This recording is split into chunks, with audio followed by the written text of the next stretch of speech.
Muito bom, pessoal. Vamos então começar então com o nosso webinar aqui, falar sobre o case aí, o caso aí Brumadinho, tá certo?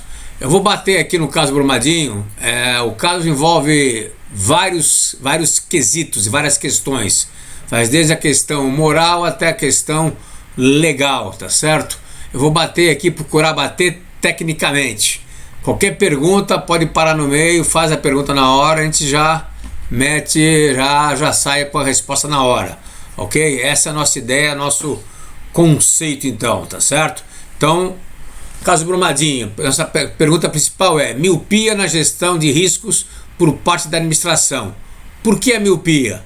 Porque no nosso ponto de vista faltou, na realidade, tá certo? Uma visão um pouco mais de acuricidade da alta gestão, principalmente da alta gestão. Em termos macro, em termos crasso, na verdade. O que faltou foi isso, tá certo? A autogestão não enxergou claramente quais eram os principais quesitos que tinham que entrar para poder estar fazendo a gestão de risco de uma maneira direta sobre a barragem, tá certo? Te dar um tempinho para ver se entrou aí de fato a apresentação. Acho que não entrou ainda, entrando, né? ok, tá, já tá rodando, já tô acessando. Tá certo? Mas só para dar o tempo para ver se... Aqui, Tá. Ok, então vamos lá então vamos continuar. Bom, o que nós vamos ver então no nosso case aqui? Então já vou entrar direto aqui no nosso case.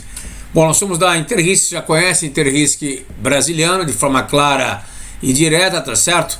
Aí sou eu, Antônio Brasiliano, tem o meu currículo, vocês já me conhecem, dos dois lados aqui, do Mário não saiu. Vamos ver então, vamos já cair direto em cima do fato. Qual é o fato principal? Primeiro, a Vale, uma das grandes empresas brasileiras aí de mineração, uma das maiores do mundo, ela não conseguiu, na verdade, tá certo, evitar uma das maiores catástrofes na sua operação. Isso é um ponto crucial, principalmente porque já tinha sofrido uma com a Mariana, sócio da BHP. Então isso foi um golpe muito forte, foi um golpe tremendo em relação à sua administração. Então, pergunta que se faz em termos de gestão. Entra gestão, pessoal. É isso que eu quero bater com vocês. Miopia de seus administradores, tá certo? E de seus gestores, tá certo? Levaram a perda de vidas humanas e impactos ambientais massivos, tá certo? Vamos bater um pouco aqui. Saiu logo em seguida, depois, a matéria na Exame, e saiu uma depois, agora, dia 20/3, que ela bateu na capa, saiu lá os 7 pecados capitais da Vale, por exemplo. Então ela falou o seguinte sobre... Vocês estão vendo aí a apresentação, pessoal? Estão vendo? Sim, Simone, você acabou de comentar que você está sem áudio. Valsani, para você tá normal? Rampini? Me manda um ok, por favor. Por que não está aparecendo no tele? É a conexão dele. Pelo computador. Valsani?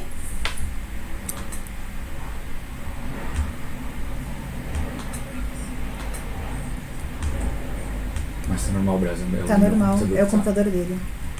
Tá normal. Ok, vamos lá então. Ok.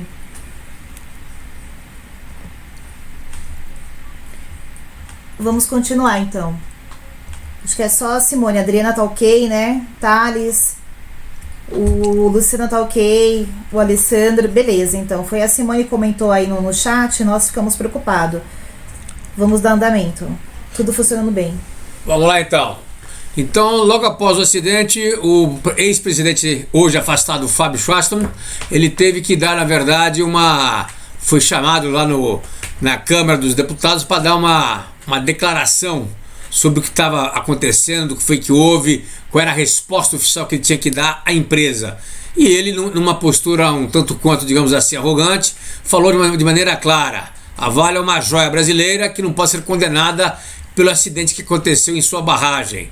E aí houve, com essa declaração, saiu um estopim muito forte na Câmara dos Deputados para levantar questionamentos sobre a postura do presidente, na época, a postura da própria Vale, de seus executivos, conselheiros e investidores. Vejo vocês que a gestão e a alta gestão, ela foi colocada, na verdade, em xeque. Então isso foi um ponto crucial. E foi colocado em xeque em função de quê? Então foi se levantar o quê? Mesmo a Vale faturando menos, os bônus continuavam os mesmos. Os investimentos em milhões de dólares, aí, por exemplo, vocês estão vendo aí pelo gráfico nosso, eles começaram a diminuir em termos de investimentos, tá certo? Então isso é um ponto importante. Investimentos, na verdade, em segurança, na barragem, inclusive em projetos de 2014 a 2018, por exemplo, para vocês terem uma noção clara, por exemplo.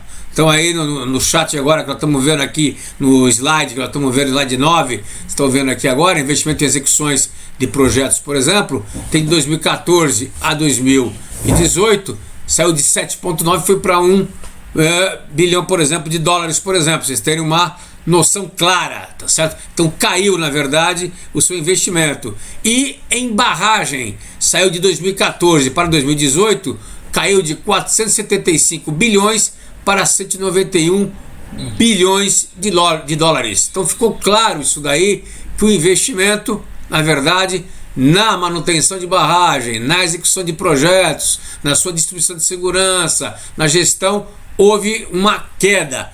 E os dividendos do lado esquerdo continuaram praticamente iguais. Não houve uma diminuição tão abrupta. Isso foi questionado de uma maneira muito clara e muito direta. Fonte da própria Vale, do balanço da Vale. Aí houve, na verdade, uma pergunta clara, tá certo?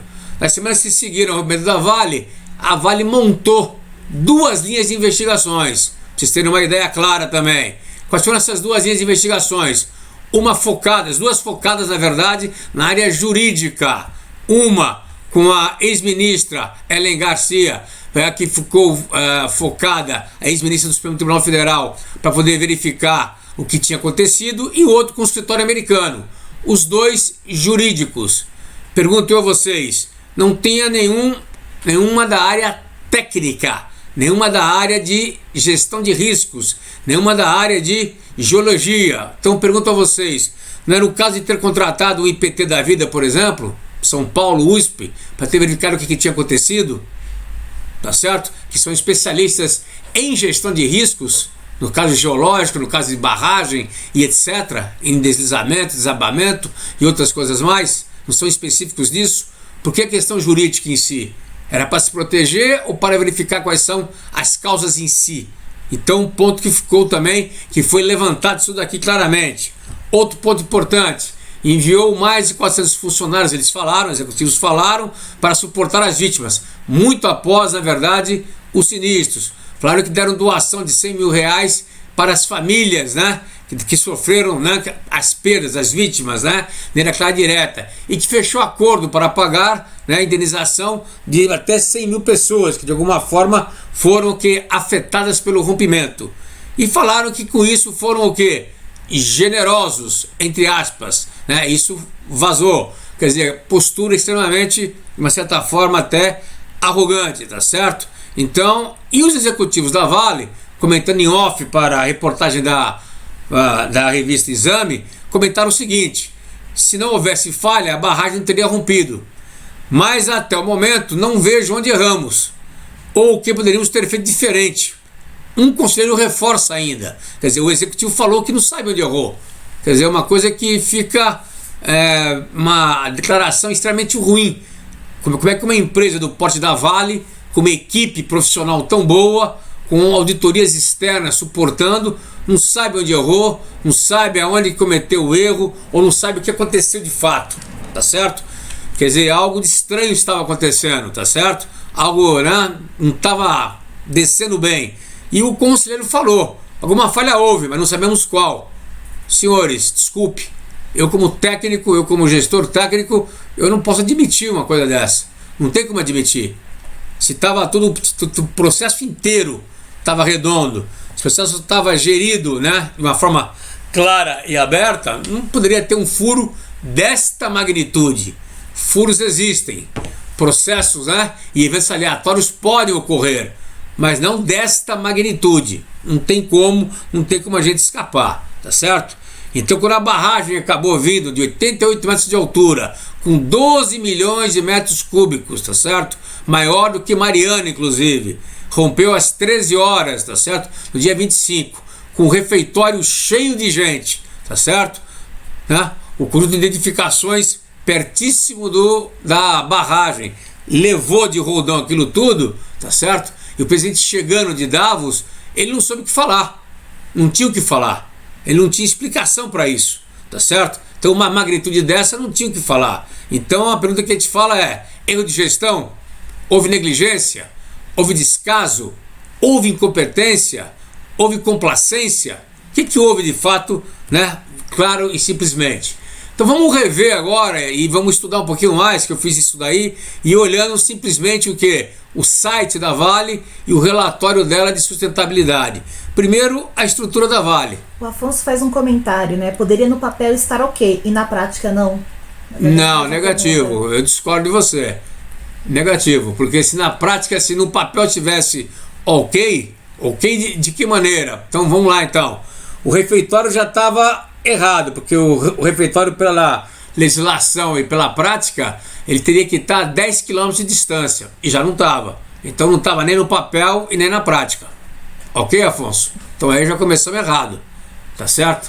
De maneira clara e direta, porque a ANN, Agência Nacional de Mineração, em 2018, ano passado, já proibiu instalação a 10 km perto de qualquer, né, descida de rejeito. Então a Vale tinha por obrigação não deixar qualquer tipo de instalação administrativa ou operacional a 10 km. Como é que deixa um refeitório onde todo mundo almoça, né, na onda, né, ou no caminho do rejeito, a menos, por exemplo, de 1 minuto, 2 minutos da onde aconteceu o evento? Então nem no papel estava. Tanto é que não estava que o plano de emergência e de contingência deles estava previsto que chegava isso rapidamente. Estava previsto isso daí, estava escrito isso daí. Não dá, aquilo lá foi um plano, na verdade, né, simplesmente foi só para colocar a cruz e dar o Padre Nosso. Já estava configurado, meu ponto de vista, tá certo? Bom, vamos lá então. A Vale é uma SA. É uma SA, está na B3, está na Bolsa de Valores. Estando na Bolsa de Valores, ela possui um conselho de administração e possui comitês, obrigatoriamente. Esses comitês, tem o comitê de auditoria, obrigatório por legislação, e tem vários comitês de assessoramento. Um deles, previsto no Estatuto da própria Vale, tem o comitê de GRC, tá certo? Que tem que ter a composição desse comitê, é o Comitê de Gestão de Riscos, Compliance, na verdade, e que tem que ter notória especialização, notória experiência e capacidade técnica. Então o CA, o Conselho de Administração, ele tinha que ser suportado pelo Comitê de Auditoria e pelo Comitê Técnico, que é esse comitê que deveria suportá-lo sobre essas questões. Diferentemente, longe, tecnicamente falando, do executivo, que tem como suporte o quê? A sua gestão de riscos. Isso é tecnicamente falando, tá certo? Vamos lá então. CVM, ela está na Bolsa de Valores de São Paulo. Então, na Bolsa de Valores de São Paulo, obrigatoriamente, ela é obrigada a preencher, do lado esquerdo de vocês estão vendo aí, o quê? Um formulário onde ela garante que ela faz uma gestão de riscos, que ela faz uma avaliação de riscos em todos os seus processos e áreas consideradas nevrálgicas. Então está ali escrito e está ali detalhado. Quer dizer, as barragens, inclusive barragens a montante que estavam desativadas, são consideradas críticas, obrigatoriamente. Então teriam que estar sendo feitas e executadas, né? Foi um risco assumido, um risco assumido. Concordo com a Carol Freitas. Então, mas um risco assumido que é uma incompetência, né? É uma incompetência e depois você vai ver um pouco mais na frente aí. Foi até, na verdade, uma irresponsabilidade, diria eu para você, tá certo? O risco assumido, você tem que assumir determinados riscos. Aquele que vai te levar à ruína, você não pode assumir, minha opinião. Mas então isso aí é o que devia estar sendo feito. Isso a CVM, inclusive, abriu um inquérito em função disso. Porque, na verdade, isso aí mexe com a Bolsa, mexe com uma série de quesitos. Se você pegar o relatório deles que está no site de 2017, aberto, estou pegando informação aberta, tá, gente? Informação que está no site, que está à disposição nossa. Relatório de 2017 de sustentabilidade, tá certo? Você vai ver depois que nós temos o quê? Nós temos a questão do organograma. Aí começa a pegar, tá certo?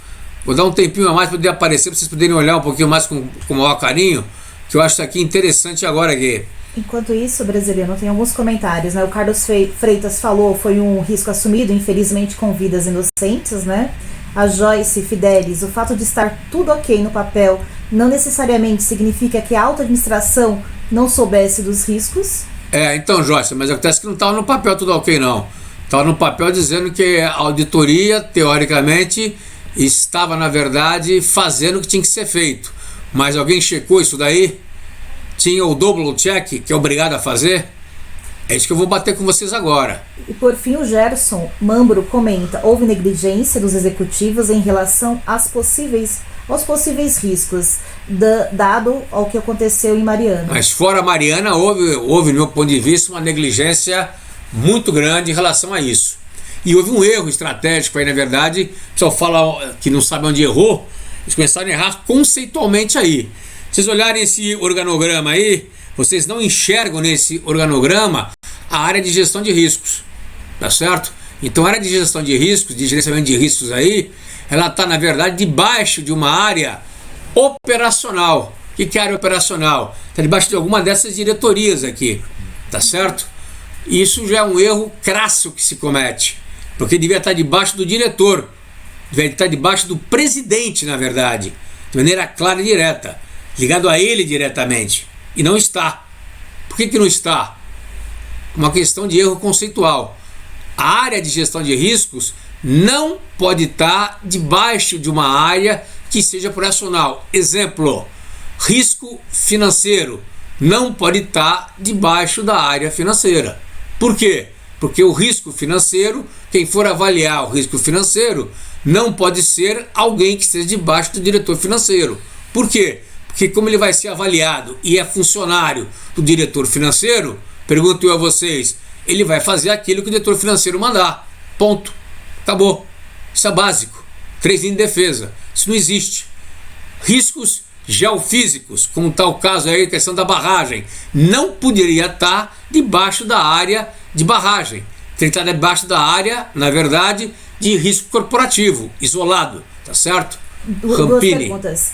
O Thales, todo risco assumido deve ser formalmente explicitado, se você concorda. Você tem que estar formalmente por escrito, né? O risco assumido tem que ser formalmente explicitado e, principalmente, teria que ter o apetite ao risco, para saber se o risco assumido poderia ter sido assumido.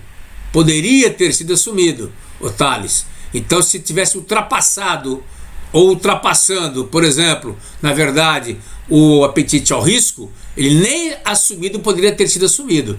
Vocês vão ver depois aqui na matriz de risco, daquela matriz de risco que, na verdade, a Agência Nacional de Mineração ela coloca, não poderia ter sido assumido. O Rampini. Professor, em relação à prisão dos engenheiros, em Mariana não ocorreu. O senhor achou necessária? Trata-se de uma tendência mundial? Claro que é necessário, principalmente para ele poder pegar a informação, né? Na minha opinião, a estratégia do Ministério Público foi prender o pessoal de baixo para poder dar e pegar a informação. Uma estratégia muito inteligente, inclusive, para saber como que funcionava, que aí descobriu-se que tinha pressão. Na matéria da Exame fala isso, inclusive, prazos que a Vale aqui pensa no curto prazo, meta e etc. Então teve pressão em cima, tá certo? A própria Tuvisud falou que foi pressionada a assinar, isso não alivia eles, mas foi pressionada a assinar. Aí entra a questão da auditoria que deveria ter olhado isso, ou seja, em que condições que essa auditoria estava sendo contratada, faria parte disso, tá certo? E Elisângela, né? Uma barreira jussante pode custar de 6 a 8 vezes mais do que uma montante. Ela faz um comentário, né? Sim, senhora, é isso mesmo, mas daí? Qual o problema? Mas não iria matar pelo menos as pessoas, né? Iria salvar vidas, obrigatoriamente. Então até que hoje a montante não pode mais fazer no Brasil, também, é outro ponto importante. Então isso já é passado para nós. Montante não se faz mais no Brasil. Tá certo? O Thales, você já respondeu, e a Ana ela só faz um comentário aqui. Nossa, vejo que esse erro já é gravíssimo, né? Já é gravíssimo. E o Gerson também, não houve falha dos reguladores na validação dos planos e simulados? Não houve não. Eu acho que, na minha opinião, se ver um pouco mais na frente, eu acho que tem que ser um amadurecimento, Thales, na verdade. Gerson, das empresas. Eu acho que nós temos que estar num patamar estilo, minha opinião, estilo Europa e Estados Unidos. Empresa errou, desculpe o termo, cacete neles, não tem conversa. Então é cana para todo mundo, desde o conselheiro até o pica-pau lá embaixo. Por quê? Porque se houve um plano mal feito, passou por todas as instâncias da empresa, todo mundo concordou, velho, desculpe, você conhece bem. Se você for da área como você é, você conhece bem como que são os planos, né? Certo? E como que a alta gestão trata os planos, tá certo? Não dá a mínima bola. Se eu tiver errado, por favor, me corrijam. Então, velho, cacete, tem que descer o cacete. Então, porque é impossível o Estado ou a regulação ter braço para poder fiscalizar tudo isso daí. E não tem que fiscalizar. A empresa tem que ser responsável, tá certo? O empreendedor tem que ser responsável. Então ele coloca isso no custo dele, que vai pegar do Estado, que vai locar do Estado, que vai pegar a área, não interessa. Ele tem que arcar com isso daí, tá certo? Ele ganha para isso. Desculpe, não tem jeito. Essa é a minha opinião, claramente. Elas não estão maduras, então vai ter que ser nadador. Se for nadador agora e o pessoal for preso, for em cana, né? Executivo for preso, presidente for preso, tá certo? Conselheiro for preso, eu garanto a você que no próximo caso você não vai ter mais casos desse tipo. Estilo Lava Jato. Nós tivemos presidente preso, né? Hoje estamos tendo governador preso, presidente, ex-presidente preso, e aí vai. Nós temos que mudar o Brasil. Nós temos que começar a mudar o Brasil, não tem jeito. Senão a gente vai ter que ter lei em cima de lei e nunca vira. Vira aqui uma balbúrdia, tá certo? Que é o que tem o Brasil. Você tem recurso do recurso do recurso do recurso. Não, a lei é simples. Bateu no leu, o pau comeu, velho. Acabou. Igual tem nos Estados Unidos e Europa. É direto e reto. Nos Estados Unidos você comete uma infração, você vai na frente do juiz na hora. E já recebe a pena na hora. Acabou. Não tem brincadeira. Gilberto faz uma afirmação que, né, enquanto não houver consequências dos atos, nunca haverá a verdadeira gestão de riscos no Brasil. Cana neles. Exatamente, é isso mesmo. Concorda, sem dúvida. Eu acho que a questão é essa. Mas o ponto principal que eu queria mostrar para vocês nesse organograma, o erro conceitual é isso. Eles trabalham por clusters, na verdade. Então, enquanto a gestão de risco corporativo tiver debaixo de uma área operacional, sei lá qual for, recurso humano, financeiro, administrativo, tá certo? Ela não roda. Tem que estar debaixo do presidente diretamente. Tem que responder direto ao presidente. Ou debaixo de um diretor de risco. Num caso da Vale, meu ponto de vista, cabe uma diretoria de risco corporativa. Por quê? Porque a Vale é imensa, é mundial. Então, caberia e teria várias disciplinas debaixo dele, tá certo? Então caberia o risco de security, safety, de TI, risco no processo, risco no transporte, risco de logística, risco de barragem, tem N tipos de risco. Então ele teria que gerenciar esses riscos todos. E é independente, porque ele estaria fazendo o quê? Ele bateria na área operacional, na área que estaria executando a sua tarefa, que é a primeira linha. Então ele, como segunda linha, está fazendo, na verdade, o quê? O seu trabalho da pré-auditoria, tá certo? Lacenfe faz um comentário. Também concordo. Economizar pois barragem é passivo. Não observar os potenciais consequências, que agora são uma real perda irreparável de mortes. E Luciane também. Estamos vendo que as outras barragens estão aparentemente em situação de risco iminente. Você acha que existe alguma sensação de impunidade por parte dos gestores que estão fazendo uma copia-cola, dos planejamentos e projetos e não se preocupando com as consequências? Eu concordo com você. Eu acho que até agora o que a gente enxerga aí pela minha experiência é que tem um copia e cola aí muito grande, os planos são muito mal feitos, muito mal geridos no meu ponto de vista. As análises de riscos não fazem uma análise de risco muito consciente, fazem muito mais para inglês ver e colocar no papel. Meu ponto de vista é esse. Luciane, ok. Tá o certo? Júnior faz... Professor, por que nem empresas conceituadas como a Vale possuem o modelo das 3 linhas de defesa bem definida? Então, é uma questão de amadurecimento. O pessoal não leva muito a sério. Eles dizem que fazem, mas não faz na verdade, né? Esse é um ponto crucial que eu vou bater aqui com vocês. O erro crucial da Vale, se o conselheiro não sabia e deveria saber, é esse. Eles não usavam as 3 linhas de defesa como deveria usar. Aí não existe tecnologia para isso, não tem, porque se o cara resolve escamotear, camuflar a área operacional, não tem milagre, velho, aí não tem milagre, Tá certo? Fernanda, né? Ela concorda com exato, Gilberto. Enquanto não houver consequências cabíveis, ainda existirão milhares de responsáveis sabendo que pode cair, quebrar, romper, afundar, queimar, bater, matar, morrer, e mesmo assim preferem arriscar. O arriscar hoje tem que ter consequências nefastas para nós, né? Não tem jeito. E o Thales faz mais uma pergunta. O gestor brasileiro, mesmo preparado para explicitar os riscos das suas respectivas áreas, tem receio de declarar receio de declarar riscos por parecer uma vulnerabilidade na gestão. Não, negativo. Tem medo Então. de mapear os riscos. Mapear. Vou mostrar para vocês que no final, aí, o último slide meu vai ser por cima disso. O gestor de riscos hoje, senhores, nós temos que ter uma personalidade muito forte. Nós temos que ser as pessoas que têm que ser firmes. Nós temos que bater firmes.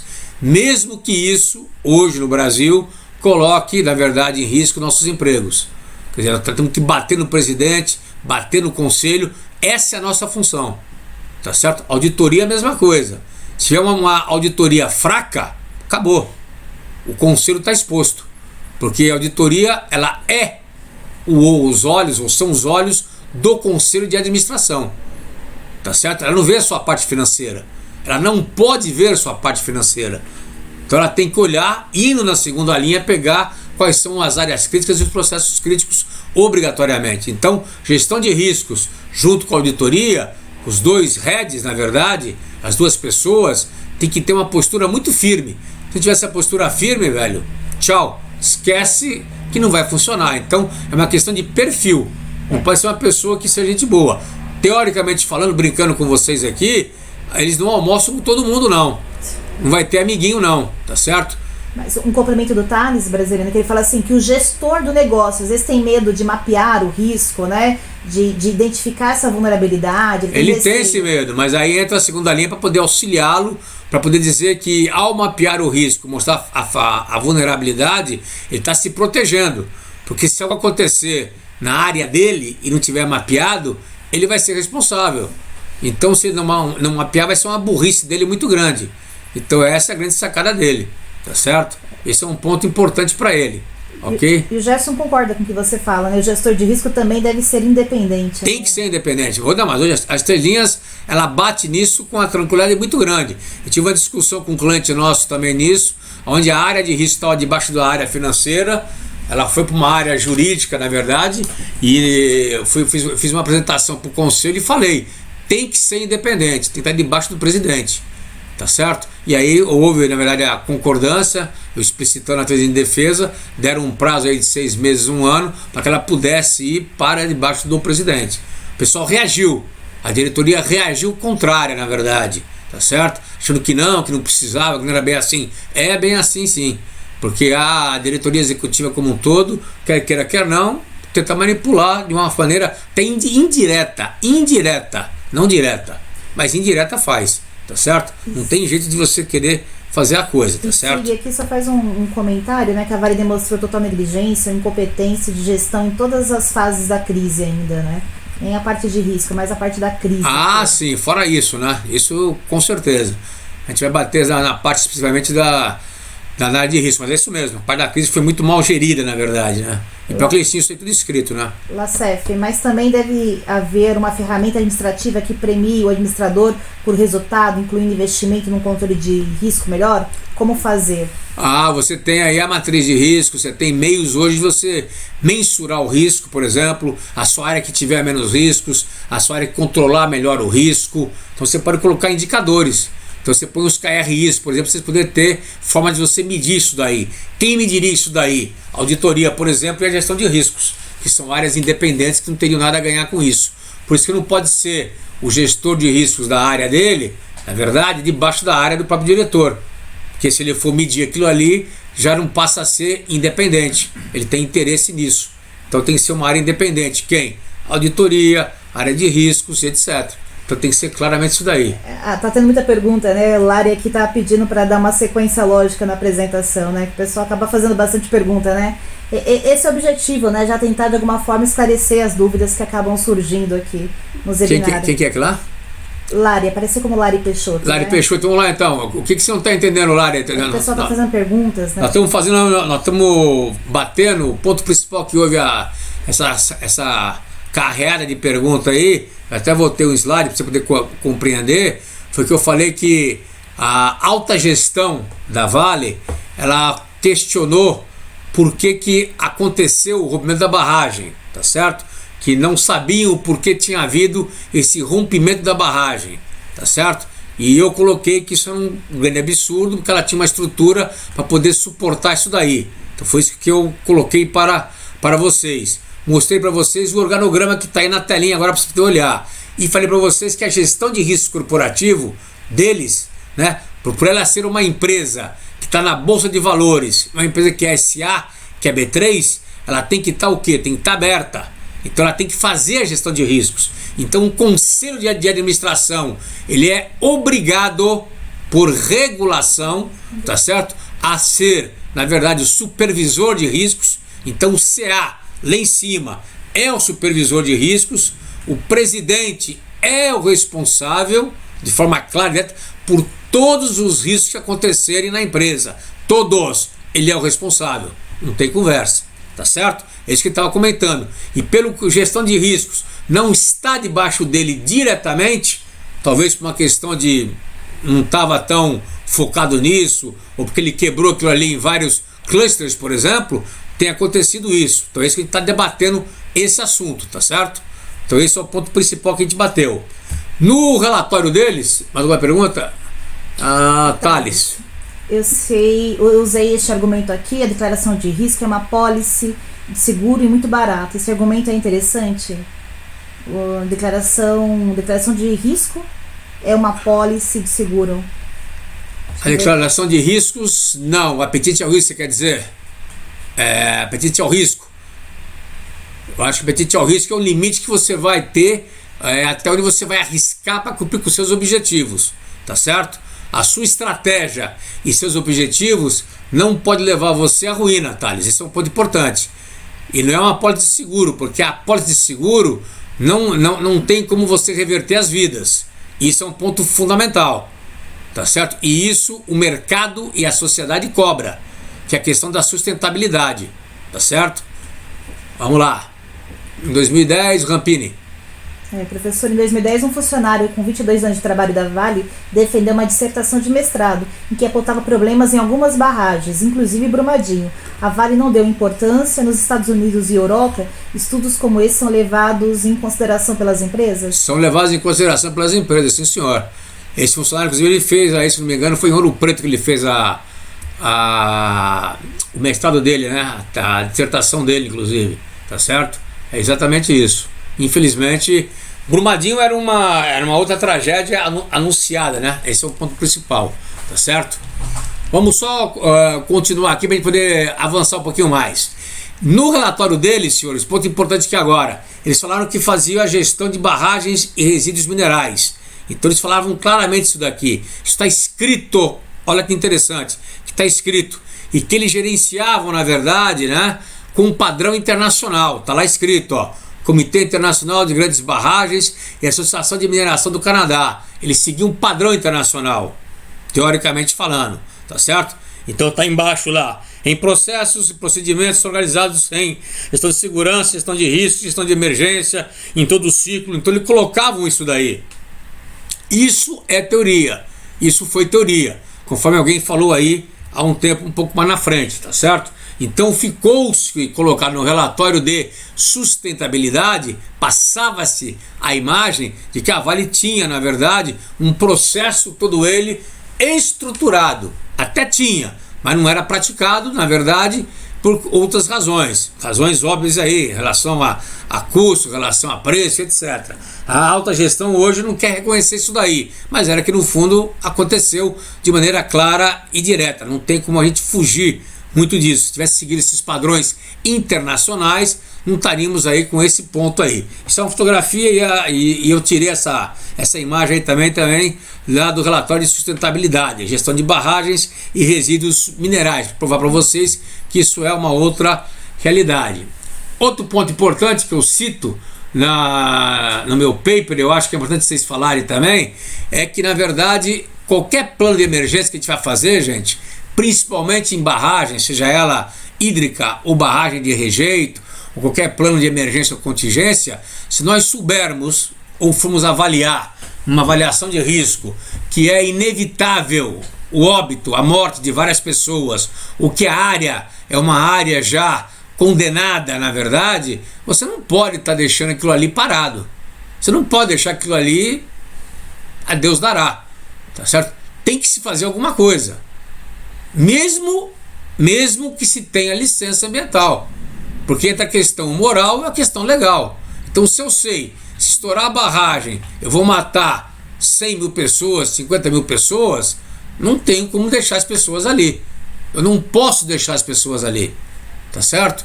Não tenho como deixar. Então não tenho condições de deixar aquilo ali. Aí entra aquilo que foi falado há um tempo atrás, chama-se risco assumido. Eu estou assumindo um risco de que algo poderá vir a acontecer, tá certo? Então isso chama-se o quê? Na verdade, eu estou fazendo o quê? Eu estou cometendo um crime, tá certo? E aí isso aí vem a ser o quê? Um homicídio, que não é culposo, é doloso, é um dolo eventual. Por que dolo eventual? Eu sei que pode acontecer e estou arriscando, tá certo? É igual eu sair embriagado, né, bater com o carro e matar alguém, né? A promotoria vai pedir dolo eventual, porque eu estou arriscando em matar alguém, sabendo que ao estar embriagado eu perco o quê? Os meus reflexos, tá certo? Não tem como eu fazer esse tipo de coisa. Outro ponto importante: a Agência Nacional de Mineração foi criada, na verdade, em substituição ao Departamento Nacional, né, de Produção Mineral, proibiu em fevereiro de 2018, ou seja, um ano atrás, praticamente, que barragem a montante não sejam mais construídas, tá certo? E proibir, quer dizer, então desde 2018 não pode mais construir. As que já estão construídas têm que parar e vão ser o quê? Desativadas. Então tem que ser desativada, obrigatoriamente. Lá a Brumadinho estava sendo desativada, ótimo, mas estava carregada, estava com 12 milhões de metros cúbicos. Poderia estar menor? Talvez sim. E, ponto importante, proibiu também a edificação até 10 km, olha aí, do custo de rejeito de uma barragem. Então a pergunta que eu faço para vocês é: como é que estava no curso de rejeito, tá certo? O refeitório e a área administrativa, tá certo? Então não tem como você estar prevendo um negócio desse, tá certo? Seguir, de fato, o auditor contribui para a continuidade sustentável do negócio ou contribui para a continuidade das tragédias, né? Ele reforça o papel do auditor aqui. Isso, positivo. E Rafael faz uma pergunta: qual a medida que o governo pode adotar para evitar novos acidentes? Então, o governo não é que pode evitar, Rafael. Quem tem que evitar são as empresas. É você ter peso e contrapeso. O que é o peso e o contrapeso na realidade? Peso e contrapeso são as leis e as normas. Se a empresa errou, no caso nosso aqui, a gente tem legislação para isso. No caso nosso aqui, por exemplo, por que na verdade o refeitório estava naquela posição que estava e estava errado? Se estava errado, desculpe, cacete neles. Cacete neles. Você tem que evitar dessa maneira. Não tem outro jeito de ser. Por que São Paulo caiu, por exemplo, os viadutos? Os viadutos caíram em São Paulo por uma incompetência, falta de manutenção. Se caíram por falta de manutenção, cacete em quem deveria fazer a manutenção. Não tem como a gente rever isso daí. Ok? Ok. Clarice faz um comentário: esse paper ficou muito bom, deixa evidências claras da miopia da administração. É isso aí. Ok, vamos continuar? Normal. Tá normal, pode seguir. Sim. Vamos lá então. E ele fala, na verdade, que está agora no próximo slide, não sei se vocês estão vendo aí, ele está, na verdade, em laranja. Ele fala que no pilar de sistemas de informação, por exemplo, tá certo? A área de Ferrozes possui 2 sistemas que suportam geotécnicos, com informações para tomar decisão de forma rápida e efetiva. Um deles é o Geotec, que armazena os dados de monitoramento e manutenção das estruturas. O outro é o GRC, Gestão de Riscos Geotécnicos, que armazena informações técnicas das estruturas. O Plano de Segurança de Barragens e informações para análise de risco. Teoricamente ele tinha sistemas para isso. Parece que não funcionou, né? Então isso é um ponto que temos que ter. O que deveria ter o quê? Um painel de monitoramento automático com indicadores das suas barragens, para saber qual era o nível de criticidade das suas barragens. Depois a gente vai ver um pouco mais à frente o que o pessoal da engenharia fala muito, o pessoal da Poli fala muito em relação a isso. tá certo? As auditorias externas, na verdade, né? A Tuvisub, por exemplo, ela estava ajudando a Vale, né? Com a tecnicidade dela. A auditoria da Vale, meu ponto de vista, hein, senhores, opinião minha, deveria estar checando se o que estava sendo previsto estava sendo executado, principalmente em umas áreas críticas, porque caso houvesse de novo um novo rompimento como houve, a pancada é massiva, então pancada é muito grande, tá certo? Então isso é um ponto fundamental, tá certo? José Luiz Moura pergunta: quem paga o custo da recuperação dos rios? A empresa tem que pagar, não tem jeito, a Vale que está pagando isso daí vai ter que pagar ad eterno, tá certo? Eu citei também a questão que lá falava no relatório de sustentabilidade, na questão das auditorias externas e inspeções nas áreas de influência. Então, do ponto de respeito às zonas de autossalvamento, que avisos não foram eficazes e ações imediatas não funcionaram. Verdade. Quer dizer, o plano de resposta à emergência foi um desastre. E não tinha como você avisar quando estava em cima da hora. Ou seja, se o mar, né, de lama ia chegar rapidamente como chegou, e não teria como você avisar as pessoas, não que adianta você colocar sirene, que adianta você colocar uma equipe para poder evacuar, se não dá tempo de evacuar, né, abandonar a área. Por exemplo, lá no refeitório, você condenou aquelas pessoas à morte. Então, na verdade, não tem o que fazer.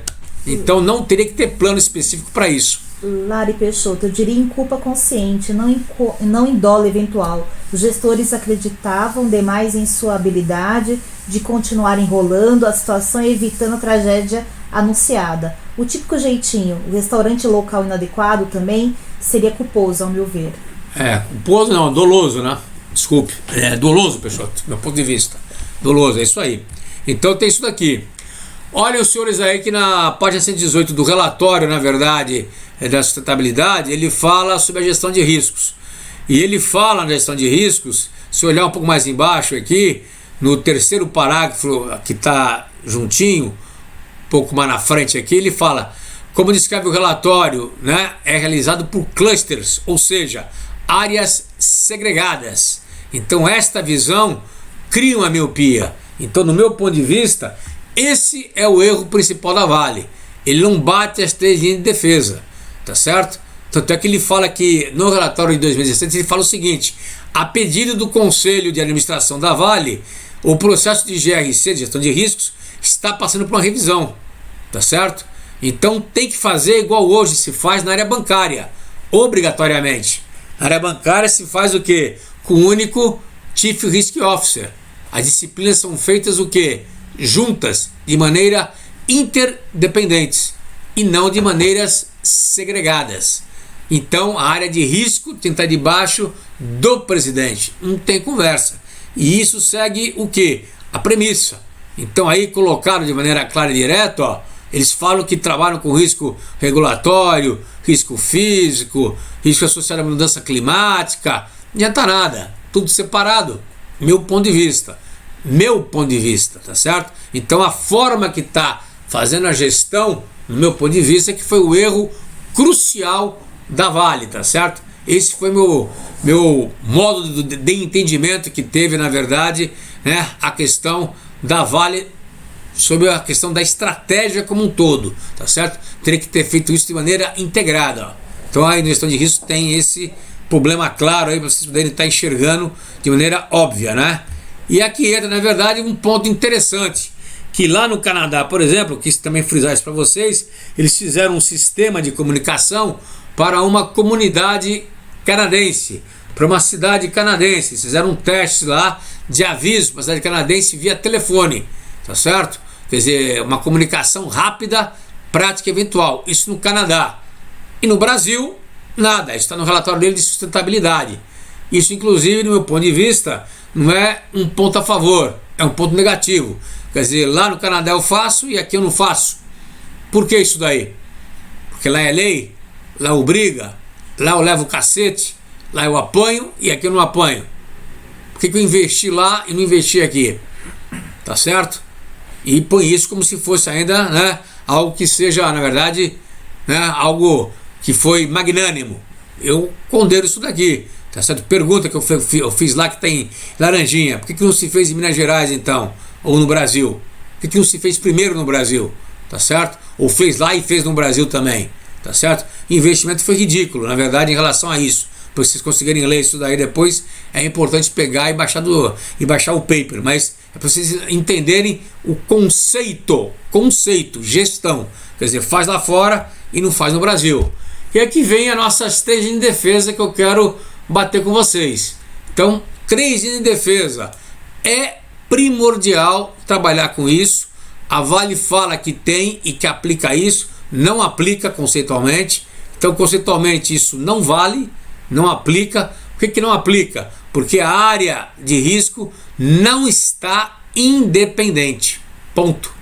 Ela não está ligada ao presidente, ao diretor-presidente de forma direta. Ela está debaixo de várias áreas separadas. Ela está em clusters separados. Então, três linhas de defesa não está funcionando como deveria funcionar. Ponto importante nas três linhas de defesa: o conselho de administração é o supervisor, então ele é co-responsável pelos riscos. Eles estão numa posição agora confortável, achando que não vai chegar até eles.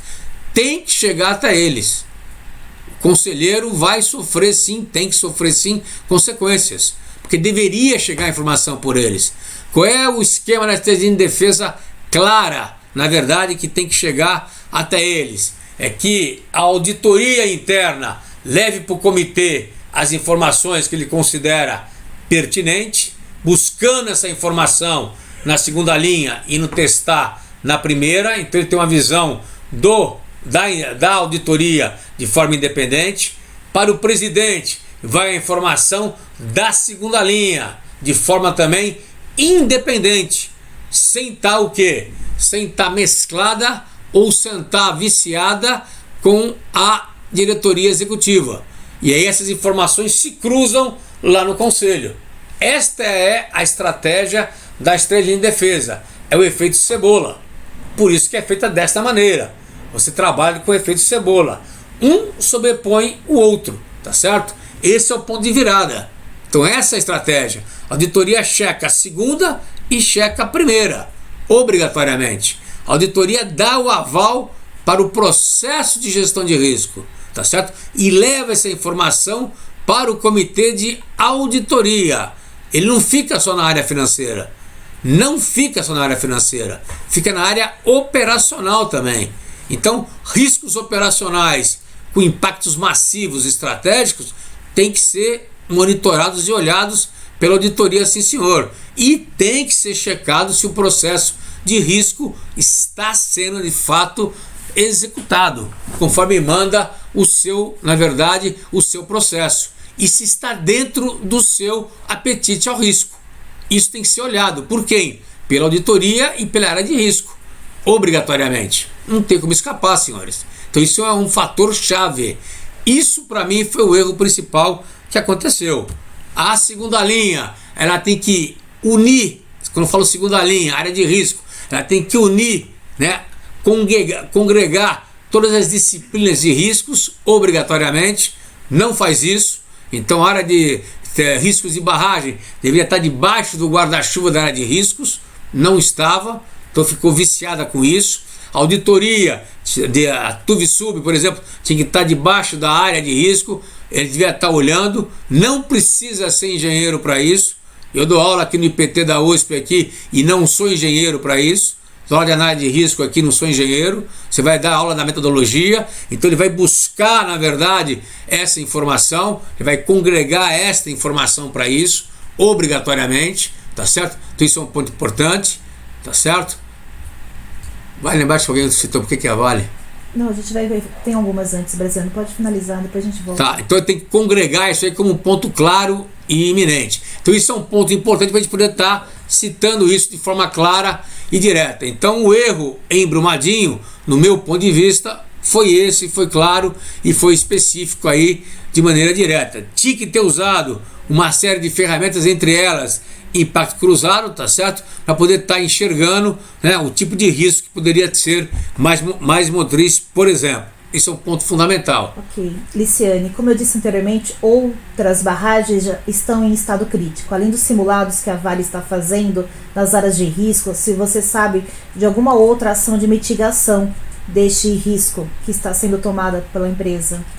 Qual empresa? Pela Vale. Eles estão tomando alguns simulados, né? Eles estão fazendo simulados.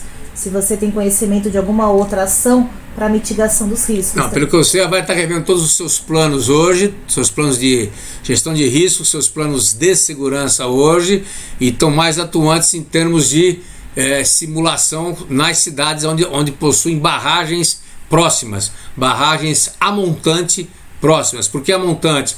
Porque a montante é que tem um risco maior de ter rompimento, tá certo? Rafael, por que não usar a Vale como exemplo? Por que não prender o presidente da empresa até agora?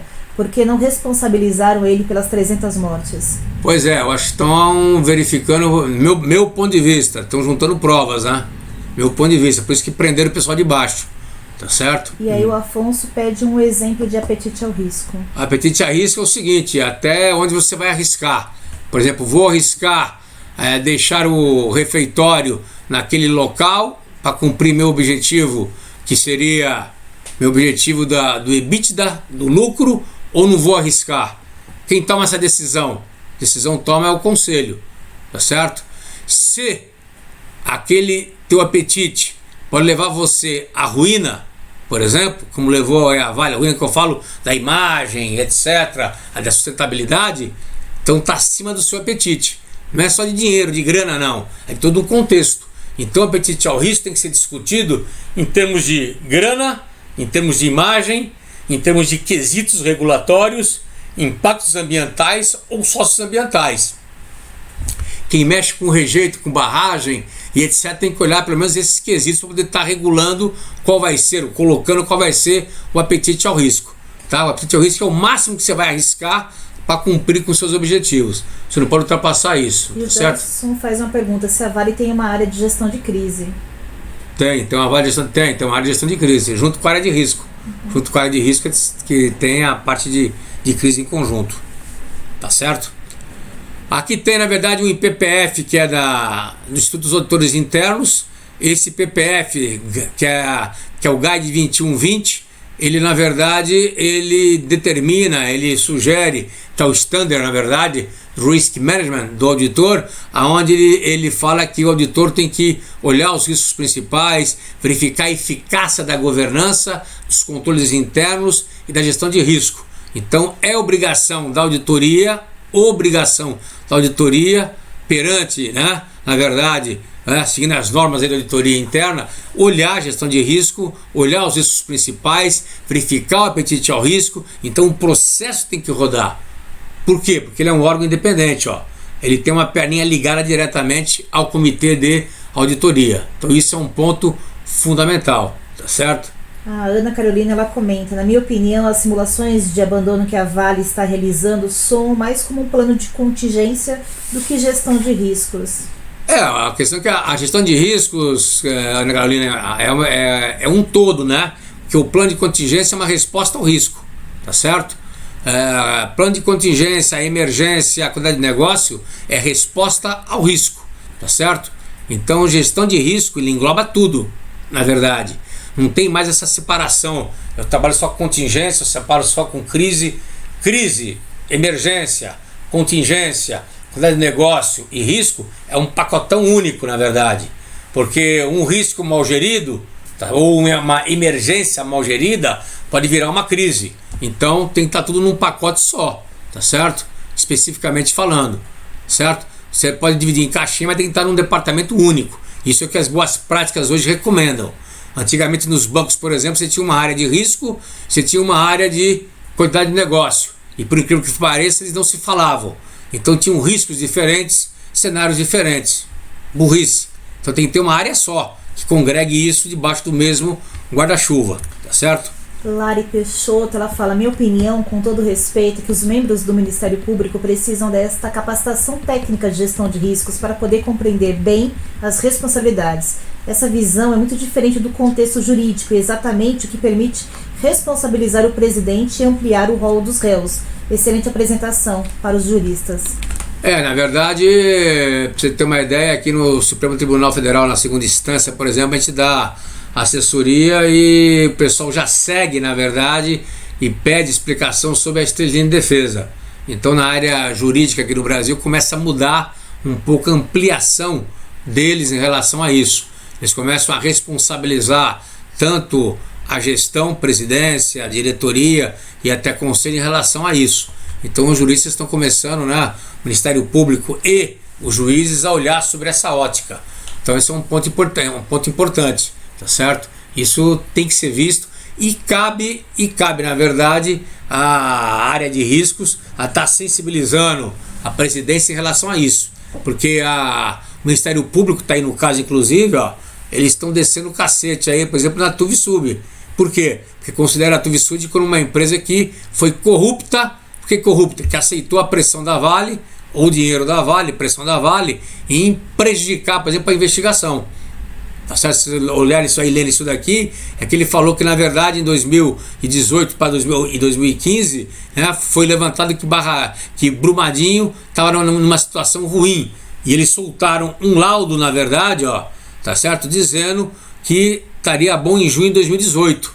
E com isso, o radar do Ministério Público, né, com o laudo de uma empresa de consultoria alemã na mão, tá certo? Eles acabaram jogando para outras barragens, tá certo? Então desviou o farol.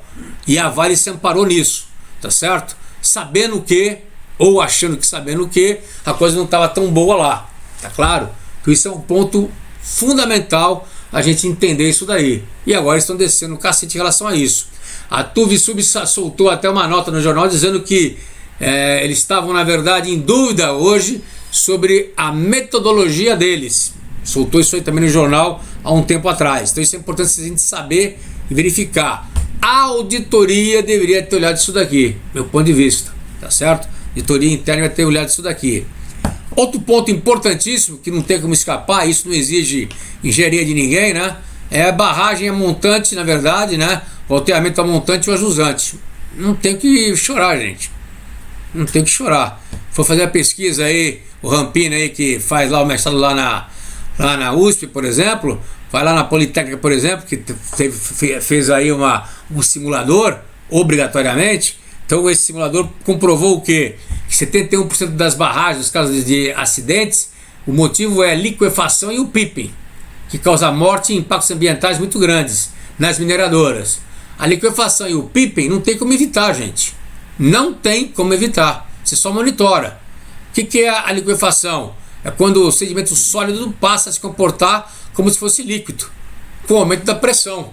Por isso que a barragem estoura de baixo, obrigatoriamente, para cima. Ou seja, ela primeiro afunda, fica mole e arrebenta. Se olhar o vídeo, por exemplo, que tem na Globo, que ela estourou, primeiro estoura embaixo. Por isso que ela vem com uma força violenta, que a parte de cima todinha cai em cima dela, porque houve liquefação, tá certo? Obrigatoriamente. E o piping é a passagem de água com partículas por um solo com erosão subterrânea. Então cria, na verdade, o que? Verdadeiros vasos subterrâneos e deixa a água passar e enterrar. Como é que cuida disso daí, na verdade? Cuida disso daí através de sistemas, de softwares, né? Ou com pisômetros, na verdade. O que o pessoal da engenharia fala, na verdade, ou grita? Ele fala que para cuidar disso daqui, você coloca uma sobre a outra, e aí não tem como você controlar, que vem a ser, na verdade, a montante, né? O rejeito, um peso sobre o outro, né? Esse é um ponto primordial, por isso que arrebenta o mais de baixo, vai crescendo, por isso que o ajusante é muito mais caro, na realidade, tá certo? E não tem como você contestar isso daí. Ele fica numa posição extremamente vulnerável. Por isso que no Brasil, a partir de 18, foi proibido construir a montante, que é o padrão que nós tínhamos aí, na verdade, feito. Era o padrão nosso. Agora não. Agora foi proibido. No Chile já era, por causa do terremoto, etc. No Brasil também não se pode mais construir a montante. Não se pode mais construir a montante. Está proibido construir, embora seja muito mais caro. Ou se pode fazer a seco. Na própria Vale, o S11D da Vale já está totalmente a seco. Então tem técnicas hoje que faz a seco, não precisa ter mais rejeito, tá certo? Então, para controlar os riscos de liquefação, o Pippen costuma usar o quê? Você põe o medidor de pressão, que são os pisômetros, né? Ou lançar corantes na lagoa da barragem durante o alteamento, tá certo? Ou usam softwares. Mas isso é muito técnico, ou seja, nem todo mundo que é, na verdade, o operador da usina, o operacional, tem condições de estar manuseando esses equipamentos, tá certo? E isso não é, na verdade, 100% confiável, porque a liquefação, na verdade, o Pippen pode acontecem de um dia para o outro, e para deixar frágil a barragem. Então, em 48 horas, em 3 dias, em 4 dias, 5 dias, a barragem pode ficar sim frágil, tá certo? E no 6º dia vem a romper, tá certo? Então, quando você dá uma testada de estabilidade da barragem, eu dou testado hoje, mas amanhã ela pode não estar mais estável. Por isso que a montante você não tem segurança em relação a isso, tá certo? E porque o problema quando é detectado, como diz aí o professor Arnês, né, já é tarde demais, não tem mais o que fazer, ele acaba arrebentando. Aí tem aí, na verdade, o que é vantagem e o que é desvantagem, tá certo? Então vocês vão verificar que a desvantagem maior é que a montante, na tabelinha que está colocada aqui, é o descontrole do nível freático, tá certo? A possibilidade de você controlar, na verdade, o Pippen, a suscetibilidade de liquefação e a difícil construção de um sistema de drenagem eficiente. Então isso, senhores, foi que matou, na verdade, Brumadinho. Não tem o que a gente está vendo. Isso daí tem um erro, agora outro erro conceitual no meu ponto de vista, que foi a análise de risco. Então a análise de risco nunca poderia ser considerada como um risco, né, com probabilidade baixa. Nunca. Por que nunca? Vamos ver o porquê que isso aqui é interessante a gente poder verificar. Em primeiro lugar, no mundo inteiro, né, seguindo aí o World International Service on Energy, ela informou que de 2011 até 2018 nós tivemos 23 acidentes com barragens, né, de rejeitos a montante, né, número 23. Isso é uma média aritmética da 3,28, um desvio padrão de 0,8 e um coeficiente de variação de 96%, coeficiente positivo, 96%. O que isso significa para nós? Na verdade, chance de se manter uma média de 3 acidentes ano, na verdade, é de quanto? 96%. Ou seja, quase certo de acontecer os 3 acidentes ano. 96%, gente. Não tem jeito. Então, como é que o risco seria baixo? No mundo é isso aqui. E no Brasil é isso aqui, ó.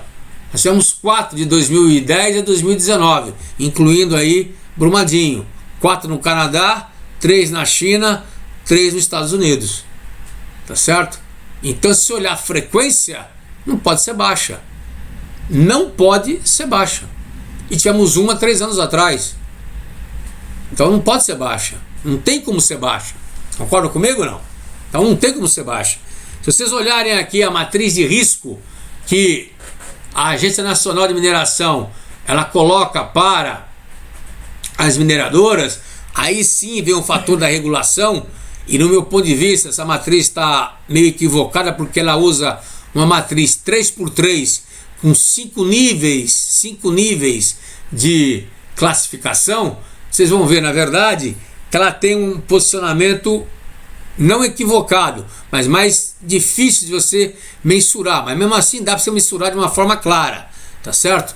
Vamos ver aqui, só passar para vocês aqui de maneira direta. Já está lá com eles? Já está subindo, sim. Está subindo ou está lá? Sim, está lá. Tá aqui. Então, o ponto A que vocês estão vendo aqui é o alto. Então seria o quadrante vermelho, tá certo? Quadrante vermelho. O ponto B seria o laranja.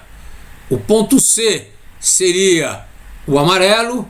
O ponto D seria, na verdade, um verde escuro. E o ponto E seria um verdinho claro, tá certo? Então teria o ponto E um verdinho claro e o ponto A um vermelho, que seria o mais crítico, tá certo?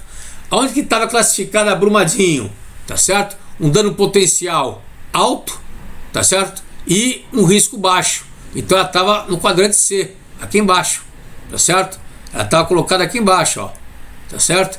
Então ela estava colocada aqui embaixo no quadrante C, tá certo? Alto para a categoria para o dano potencial e a categoria de risco como baixa. O erro de avaliação foi aí também. Meu ponto de vista, o erro de avaliação foi aí. Esse foi um erro crucial para poder estar entrando na verdade. Então aí houve um erro conceitual, na verdade, de metodologia, na verdade, seguindo as premissas da própria AN, tá certo? Agência Nacional de Mineração, ANM. Onde você tem o quê? Os critérios já que ela possui. E ela fala o seguinte: quando você tem um desses critérios que dá a maior nota, na verdade, exemplo desse daqui, por exemplo, alteamento a montante, que é método construtivo aqui, tudo isso aqui passa a ser 10. Então nós fizemos aqui uma simulação. Eu fiz a simulação dando a nota que eu acho que deveria ter levado, usando os mesmos critérios. Eu usaria outros, mas a gente segue a linha que é dada pela agência. Isso aqui você não pode escapar disso. Então ele usa um pelo método construtivo, que é usado isso daqui, que é a tabelinha, tá certo? O outro é dado na verdade, pela matriz de classificação, o estudo de conservação da barragem, como ela se encontra, na verdade, que é o segundo modelo dele, o estado de conservação, tá certo? E o terceiro seria o plano de segurança da barragem, tá certo? Então como que seria? Então, para você ver a probabilidade, você usa esses 3 critérios. E o dano potencial você usa, na verdade, uma tabelinha também que é dada também por eles, que se verifica pelo volume do reservatório, a existência da população ajusante, o impacto ambiental e o impacto socioambiental, que no caso aí de Brumadinho, ele chegou no máximo, tá certo? Nós fizemos uma conta, a nossa conta, a conta da Brasiliano, e nós chegamos em qual resultado? Vamos só esperar cravar aí com vocês aí o ponto aí. Ok, enquanto carrega, o Menezes tinha comentado aqui, grandes empresas brasileiras não seguem à risca as 3 linhas de defesa. Em minha opinião, devemos ter um órgão regulamentador que passa a fiscalizar a execução e implantação dessas atividades na empresa. Sim, com certeza, né? Importante. Isso é uma melhor prática, né? Na Europa o pessoal segue a risca, embora seja também uma melhor prática, Menezes. Isso é um ponto principal. Na Europa está para ficar lá na Europa como sendo uma norma regulamentadora, né? Legislação. Aqui no Brasil ainda não. Então é a melhor prática. Como é a melhor prática, segue na verdade quem quer. Estilo IBGC, né? Então aqui é o dano potencial. Tem mais uma. A gente poder ver. Que demora um pouquinho para subir, né? Aqui para eles já tá normal, o Brasil é aqui. Hã? Pode seguir para eles, é normal. Aí tem, na verdade, a somatória seguindo, na verdade, a classificação da própria ANM, que é, na verdade, o formulário que ele segue, ó. E a classificação do risco, que é o CRI, que é a classificação do risco. Já chegou nele? Sim. Você tem aí o risco é alto, médio ou baixo, né? Então tem a classificação dele, a maior que 65, tá certo? Menor que entre 37 e 65 e menor que 37, que é baixo, tá certo? Então tem aí pelos pontos o dano potencial, pontuação final do dano. Então cada um tem uma pontuação específica, tá certo? Muito bem. O que deu aí na matriz nossa que nós fizemos aqui? A matriz que a Vale usava era classificada como C, na pontuação que está aí no slide. Nós fizemos a pontuação na nossa ótica, veja bem, na nossa ótica, e ela deu como A, como alto, tá certo? Usando que critério, tá certo? Só pelo simples fato de ter a construção pelo alteamento a montante. Por ser alteamento a montante, a conservação fica extremamente deficitária. Sendo deficitária, ela não pode ser boa. Então ela não é boa, porque você não tem certeza de como que ela se encontra. Você vai fazer o possível, mas ela não é boa. Então ela é inconstante o tempo inteiro.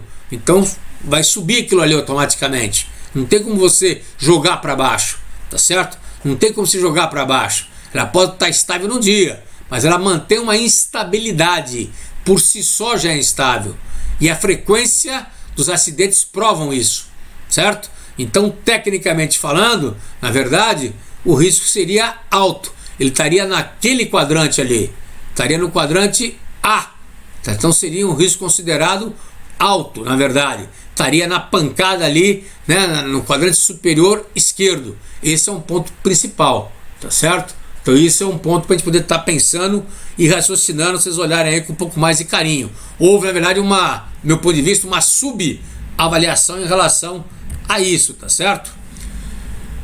Consequências aí para Vale. Eu citei algumas consequências aí que você já sabe quais são, mas são consequências que foram impactantes para a empresa, né?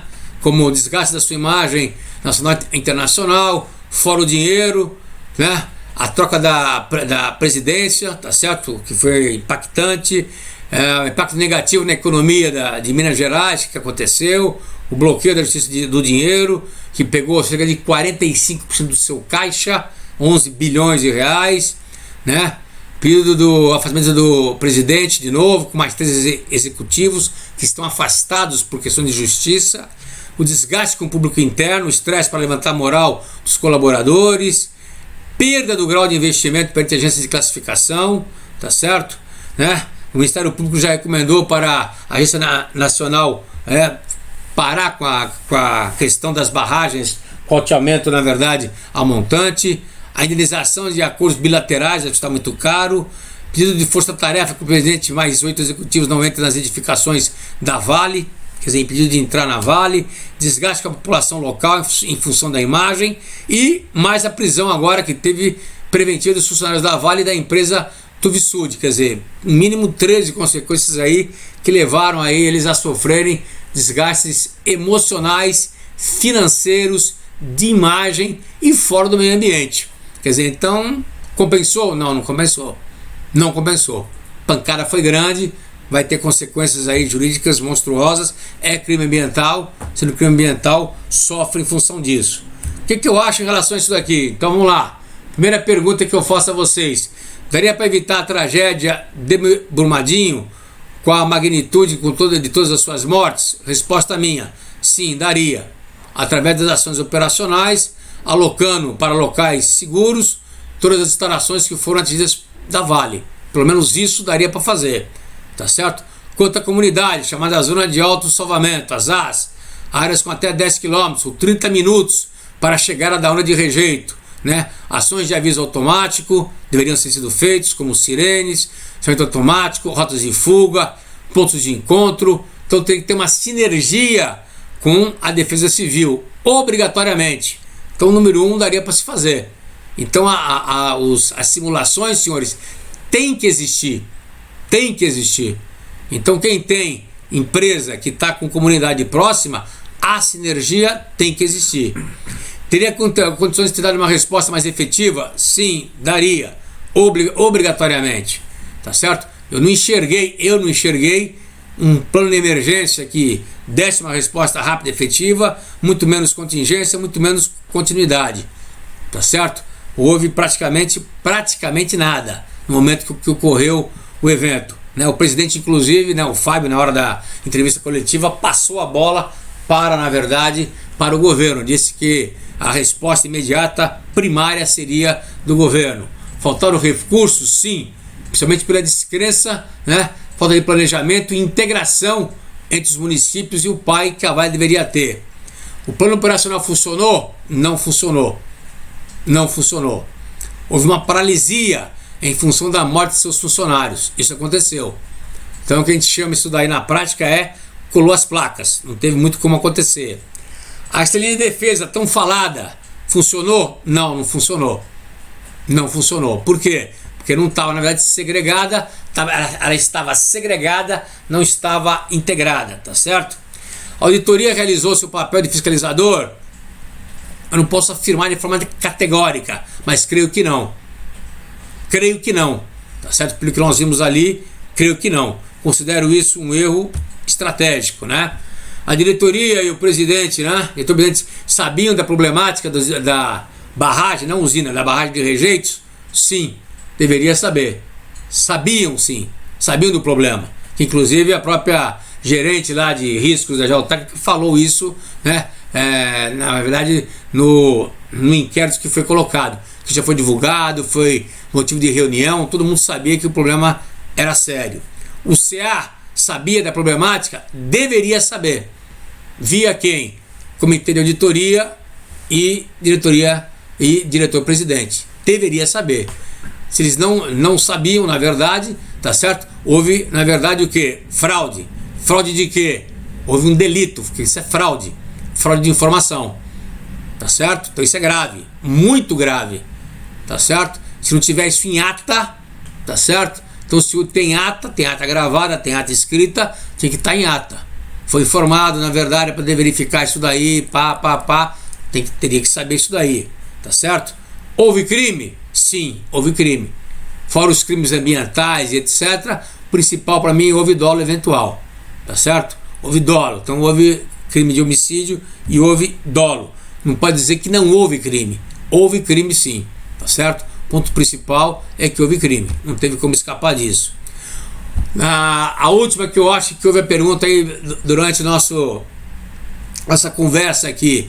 A falta de fiscalização e legislação no Brasil, na minha opinião, não. Os órgãos, claro, eles não têm a estrutura que deveria ter. Concordo com vocês, poderia ter uma estrutura melhor, mas eu acho que as empresas devem ser maduras. As leis no Brasil hoje têm que ser aplicadas, basta serem aplicadas, ponto, acabou. Então cana pra turma, quer dizer, cumpriu, não cumpriu, tem que ser, na verdade, enquadrado naquilo que é a responsabilidade deles, tá certo? Caso contrário, você vai ter que ter o quê? A supervisão ou a verificação do vigilante, do vigia, do soldado, do juiz. Aí não dá mais. Aí você vai ter uma infinidade de gente, um verificando o outro. Não existe isso. Então a empresa é responsável, faz a sua autofiscalização. Ponto. Se ela não fizer, cacete nela. Ela tem que saber. Então ela tem que saber questionar a matriz de risco, tem que verificar a matriz de risco, poderia gritar que a matriz de risco não estava boa, deveria fazer isso tudo. Ela possui técnicos para isso e não simplesmente ficar, na verdade, numa posição confortável. Vai por ter isso, né? O Gerson, inclusive a simulação com os executivos. Sim, claro, sem dúvida nenhuma. E o Rampini fala, professor, a falta de avaliar a motricidade na análise de risco foi um erro cometido pela equipe de gestão de riscos. Vários analistas ainda hoje só avaliam a criticidade, que é a probabilidade versus impacto. O senhor acredita que com esse caso da Vale, a mentalidade dos gestores de riscos mudará? Mudará não, porque é um caso único ainda, né, Rampini? Acho que é um caminho que estamos percorrendo ainda, né? Acho que temos muito a percorrer, depende da gente, né? Depende muito da gente que eu falo, dos gestores de riscos. Mas é um caminho a ser percorrido, porque é o segundo acidente grave que nós temos aí em menos de 4 anos, então nós temos que estar aí muito mais atentos e, na minha opinião, falta do gestor de riscos, por exemplo, uma posição mais firme, né, uma posição mais dura em relação a isso perante o executivo. E a alta gestão tem que estar ciente da responsabilidade que ela tem, tá certo? Eu colocaria aqui como último chart aqui, eu li o último livro aqui do Nassim Taleb, que ele escreveu A Loja do Cisne Negro, e escreveu também a questão do antifrágil. Ele escreveu agora o Arriscando a Própria Pele. Então ele fala 3 pontos aí que eu acho importantíssimos para nós.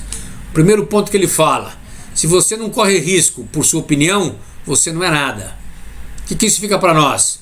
Se nós temos uma opinião, nós temos um parecer sobre determinada área, sobre determinado risco, sobre determinada vulnerabilidade que a empresa possui, e temos certeza que foi feita com critério, com metodologia, tem que brigar por isso, tem que lutar por isso.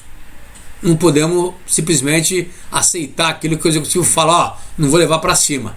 Tem que levar para cima e tem que brigar para isso. Você fala, se o senhor não levar, eu vou levar, porque se der algum problema você vai ser responsabilizado, ponto. Segundo ponto que ele fala: ame riscos, mas não a ruína. Isso é um ponto fundamental. Ou seja, uma estratégia que implica a ruína, ou seja, uma estratégia que você monta e que te pode levar à ruína, ou seja, existe uma chance alta de você bater a cara na parede, por exemplo, os benefícios nunca compensam os riscos. Então não tem jeito. No caso de Brumadinho, por exemplo, era claro que seria um desastre já pré-anunciado. Não tinha como, tá certo? Construção a montante, tá certo? Construção frágil, um refeitório próximo dali, pessoal junto, né? A instabilidade da usina poderia ser qualquer hora. Ela poderia até ter sido, quando fez o laudo, ser estável. Até poderia ter sido. Mas daqui uma semana ela está instável. Como é que você garante isso? Tá certo? Como que você garante isso aí? Não tem como garantir. Está lá escrito. Racionalidade é gerenciamento de risco. Nós temos que ser racionais, não emocionais. Racionais. A racionalidade não depende de fatos explanatórios, verbalistas explícitos. É só que ajuda a sobrevivência e que evita a ruína, ou seja, a racionalidade. Então nós fazemos a gestão de riscos com base no racional, senhores. Ou seja, com base em critério, com base em método, com base, na verdade, numa metodologia, na verdade, sustentada. Se não tiver isso daí, senhores, a gente fica a pé. Então o que faltou, do meu ponto de vista, foi as 3 linhas de defesa da Vale, meu ponto de vista, não funcionou, não rodou, e faltou, na verdade, uma crítica, na verdade, à questão da Tuvsub ao estar elaborando a sua avaliação de risco e o seu laudo, certo? Se houve pressão, não houve pressão, queriam colocar, não iam colocar, houve até uma questão de irresponsabilidade. E aí as pessoas têm que pagar por isso, tá certo? E alta gestão, meu ponto de vista, pelo que foi falado e comentado na imprensa, o pessoal sabia. Uma pergunta. Na sua opinião, riscos então devem estar ligados ao presidente, da mesma forma que a auditoria interna está ligada ao conselho? Exatamente. A auditoria interna hoje está ligada ao conselho. Obrigatoriamente. A auditoria interna hoje não está ligada ao presidente. Por quê? Porque é um órgão, na verdade, totalmente independente. Ele não presta contas ao presidente nem à diretoria executiva. Não presta contas. Ele entra em qualquer área, em qualquer momento, em qualquer lugar, aonde quer, como quer. Ele, na verdade, a auditoria interna, ela ou são os olhos do conselho de administração. Por isso que lá em cima a estratégia de defesa ela é boa, porque ela faz esse cruzamento de dados aqui em cima, tá certo? Ele vai pelo comitê de auditoria e o presidente vai pela gestão de riscos. Os dois têm que bater. Então aqui você bate controle interno e você bate gestão de riscos. Os dois têm que se falar. Se não se falar, tem alguma coisa de errado. É aí que os conselheiros ficam sabendo o que está acontecendo na empresa. Se tiver um time de auditoria ou tiver um head de auditoria relativamente fraco ou que não seja uma pessoa também firme, a gente fica a ver navios. Se tivermos um gestor de riscos que querer ter jogo de cintura com todos os diretores, querer ser, na verdade, amigo de todos, você não vai ter, na verdade, um bom gestor de risco, uma boa gestão de riscos. Por quê? Gestão de risco você vai arrumar inimigos o tempo inteiro, no bom sentido. Você vai brigar com todo mundo o tempo inteiro. Não tem jeito. Ok, senhores? William, você pergunta se a apresentação será disponibilizada? Sim, será disponibilizada aos participantes aqui do nosso webinar. Alguma dúvida a mais, senhores? Alguma pergunta a mais? Eu acho que foi isso. Nós matamos aí 1h30 praticamente. Acho que deu para a gente dissertar sobre o caso aí Brumadinho. Essa é a opinião minha, na verdade. Eu acho que eu bati uma sequência lógica aqui, né? Peguei desde lá da Vale sendo uma empresa de capital aberto, tem que ter conselho, tem que ter comitê, tem que ter gestão de risco, tem que ter de defesa que não teve, conceito. Então foi andando e a gente foi mostrando, na verdade fui tentar mostrar para vocês os erros conceituais, erros de gestão que ocorreram ao longo desse caminho. Então não foram erros operacionais e não foram nem erros, na verdade, né, muito elucubrantes. Você pegar aí fizer uma análise mais direta, aí você encontra de cara já os elementos aí da onde a Vale deu a pequena escorregada, e essa pequena escorregada gerou, na verdade, um grande evento. Infelizmente foi isso que aconteceu. Se ela tiver arrumar a área de riscos delas em termos de estrutura, em termos de organograma, ela pode caminhar para frente mais tranquila, na minha opinião, como consultor e gestor de riscos. O Afonso colocou mais uma pergunta aqui. E normas aplicadas? Agora está meio abrangente, né? Que normas, Afonso? norma que você vai aplicar aí, na verdade, você tem as normas específicas aí de gestão de risco. Para usar ISO 31000, você pode usar o COSO. Na verdade, você vai aplicar as normas específicas, né? Vai usar a regulação das barragens, que tem aquela matriz de risco específica, os critérios deles, mas são os controles que não funcionaram, né? Esses controles que tem lá, eles não funcionaram, infelizmente, tá certo? O Gerson fala se você já pretende fazer algo com o case da Boeing. Ele já tá dando uma sugestão aqui. Pode ser. Ok. Um pouco mais pra frente. Ok. Parabéns. Obrigado, pessoal. Parabéns. Muito bom, pessoal. Muito obrigado. Qualquer dúvida depois, só me contactar aí. Ok? Muito obrigado. Até a próxima aí. Norma de gestão de riscos. Então, Isso. Afonso, a norma de gestão de riscos vai ser... então, a norma de gestão de risco é 31.000. Você põe a norma de gestão de risco de logística, pode colocar a gestão de riscos de barragem. No caso nosso de Brumadinho, seria as normas de segurança de barragem, especificamente isso, integradas com as normas de gestão de riscos, especificamente falando. Ok? Ok, senhores. Afonso, matou pergunta? Beleza. Tá bom então, senhores. Obrigado, hein? Até a próxima.